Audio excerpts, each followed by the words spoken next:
हमारी आज की कहानी है पिता का हाथ। लता बैठक में बैठी सुबह की बातों को याद कर रही थी। जब सुहास से उसने राशन लाने के लिए पैसे मांगे तो उसने कहा था, व्यापार में घाटा हुआ है, एक भी पैसा मेरे पास नहीं है। लता कुछ कहती इसके पहले ही वो जोर से दरवाज़ा बंद कर बाहर की तरफ चला गया। क्या करूं? कितना कहा था नौकरी मत छोड़ो, व्यापार करना सभी के बस की बात नहीं। सुने तभी डोरबेल की आवाज़ सुनाई दी। कौन? शायद मेड होगी। उठी नहीं क्योंकि दरवाज़ा तो खुला ही था। फिर एक बार बेल बजी। ओहो, ये कौन आ गया है? सोचते हुए दरवाज़ा खोला तो खुशी का ठिकाना नहीं रहा, क्योंकि पापा थे।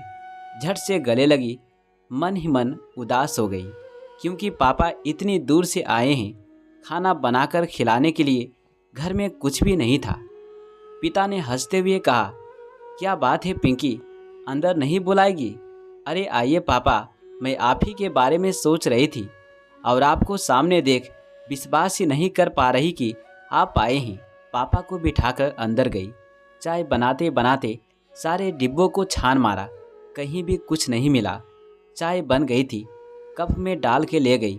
पापा ने कप चाय पीकर रखने खुद रसोई में गए। इसका ध्यान भी लता को नहीं था।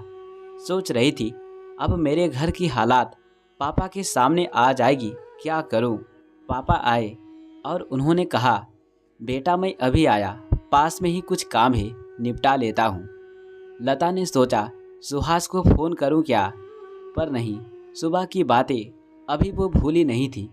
तभी गेट के सामने रिक्शा रुका और पापा ने घर का पूरा सामान ला लिया था। सामान अंदर रखकर उन्होंने कहा, सोच रही हो ना मुझे कैसे पता चला? सुबह जब मैं चाय की कप अंदर रखने गया तो मैंने देखा अनाज के सारे डब्बे खाली थे।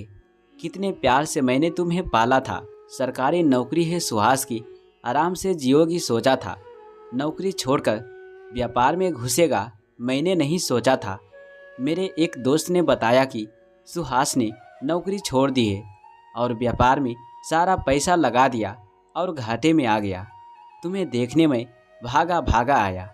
जैसा मैंने सोचा उससे भी बदतर तुम्हारी हालात है बेटा। लता शर्म से पानी पानी हो गई। पिता ने सर पर हाथ रखकर कहा, बेटा सब दिन एक समान नहीं होते, तुम्हारे भी अच्छे दिन आएंगे, फिक्र मत करो, मैं हूं ना। पापा ने जैसे कहा वैसे ही लता के भी दिन फिरे। घर धन दौलत से भर गया। किसी ने सच ही कहा है कि जिस बेटी के सर पर पिता का हाथ हो वो गरीब कैसे हो सकती है। दोस्तों, अगर आपको ये कहानी अच्छा लगा हो तो वीडियो को लाइक कमेंट शेयर करो। Thanks for watching.